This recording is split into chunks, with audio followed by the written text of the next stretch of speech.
I'd like to welcome you to our series called RELICS. In this episode, we will focus on Our Lady of Czestochowa, a beautiful painting and powerful relic. According to tradition, this was a painting done by St. Luke himself on a table that was built by St. Joseph and Jesus. Think about that for a moment.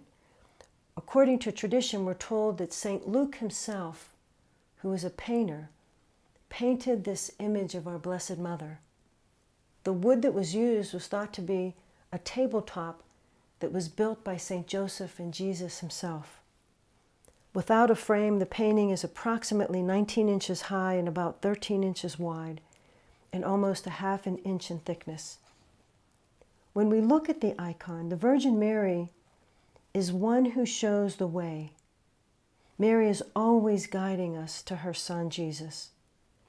In this picture, we see Mary's right hand gesturing toward the infant Jesus. She's directing the attention away from herself and pointing to Jesus. In turn, when we look at the child Jesus extending his right hand toward us, he's giving us his blessing. His left hand is holding the book of the Holy Gospel. And as in many icons, Jesus resembles a young man, not an infant, but a small man. This reminds us that Jesus, even as a little child, was mature in his divinity. In the 4th century, when St. Helen went to Jerusalem seeking the true cross of Christ, there were many relics that she brought back, this painting being one of them. She gave it to her son, the Emperor Constantine, and he erected a church specifically just to enthrone this painting. We're told, according to tradition, that when the Saracens besieged the city, the portrait had received so much recognition that the citizens carried the painting through the city, and the Saracens, seeing this, became frightened and they ran away. This can be considered one of the miraculous effects of this beautiful image. During the early part of the 14th century, this beautiful portrait came into the possession of Ladislaus, a Polish prince, who had installed it in a special chamber in the castle of Belz. The castle was attacked by the Tartars, and in the heat of battle, an enemy arrow entered the chapel through a window and struck the painting, inflicting a scar on the throat of the Virgin Mary, a mark that remains to this day, despite several attempts to repair and clean the painting. In order to save the image from repeated invasions, Ladislaus decided to transport it for safekeeping to his birthplace. This journey took him through Czestochowa, where he rested for the night. And during that night, he placed the image in a small wooden church named the Assumption. The following morning, the painting was placed on a wagon to be taken away, but surprisingly, the horses would not move from that place.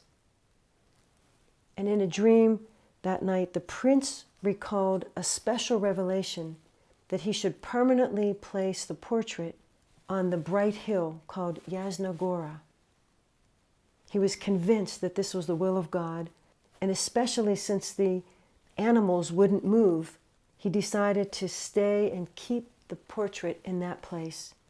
And it was installed in the Church of the Assumption on August 26, 1382.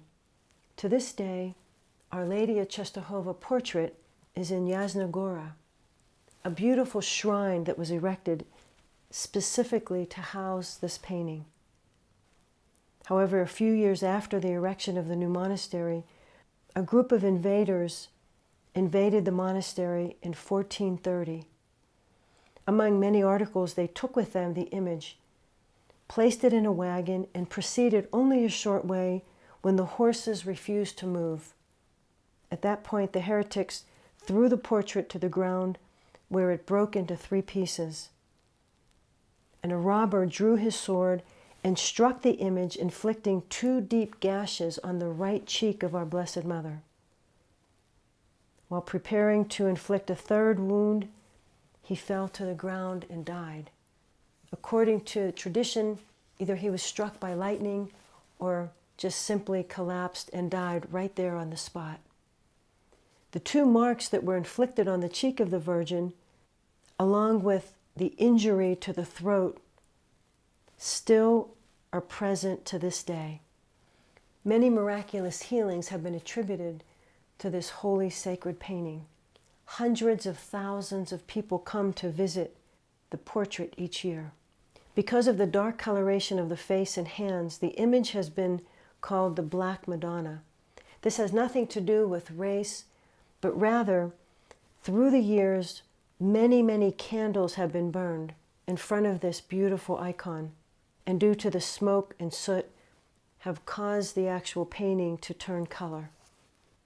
The most distinguished of all the portrait's visitors in our modern time was undoubtedly Pope John Paul II, who returned to Poland and prayed in front of the Madonna during his historic visit in 1979.